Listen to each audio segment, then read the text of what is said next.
Сәлем достар, өздігінен ұшатын аппараттар дрон деп те аталады. Дүние жүзіне көз ілеспес жылдамдықпен таралып және күнге күн сайын технологиялар жағынан күрделеніп келеді. Дрондар туралы бәрін білеміз деп ойлайсыз ба? Тексеріп көрейік. Видео бастамас бұрын арнаға тіркеліп, қоңыраушаны басуға кеңес беремін. Өткенде біздің видеороликтерді өткізіп алмайсың. Ал ендеше біз кеттік.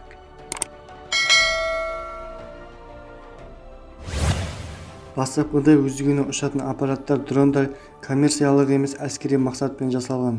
Олар әскери операцияларда қолданылуы тиіс болған. Қазір жоспар табысты орындалды. Кейбір аппараттар жау тылында көзге түспей бақылау жасайды. Қарсыластың нысандарына дәл тиетін соққы береді.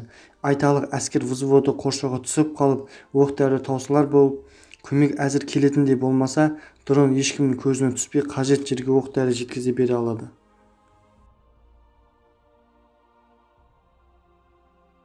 Жапония Сейчон ұйымы сағатына 10 шақырым жылдамдықпен ұшады және автокөлік тұрағынан қарауыл қызметін атқара алатын ұшу аппаратын жасап шығарды. Шағын тікұшақ тәртіп бұзушыларды суретке түсіріп, тұрақты көлік нөмірін тіркеп ала алады.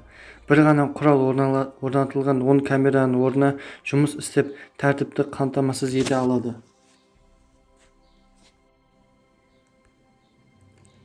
Porsche компаниясы бірінші аппаратты 2013 жылы сынақтан өткізген.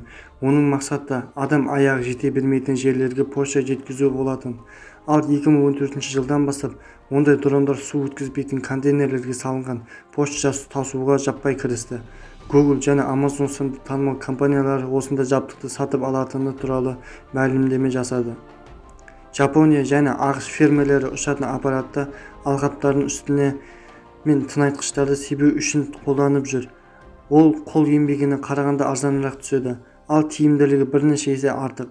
Бәлкім жақын арада фермерлер өздерінің орнына бар жұмысты машиналар істеп жатқанына қарап қана отыратын шығар.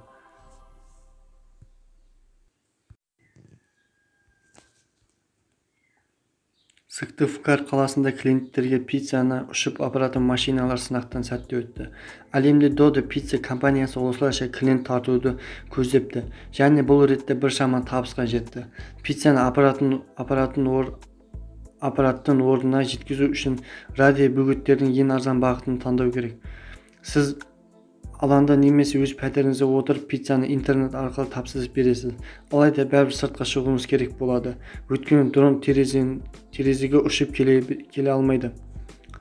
Дельф университеті студенттерінің бірі салмағы бар жоғы 4 кг, сағатына 100 шақырым жылдамдықпен ұша алатын ғажайып машина құрастырып шығарыпты. Оның басты мақсаты көшедегі кептелістердің салдарына медициналық көмек уақытында жетпейтін себеп болды.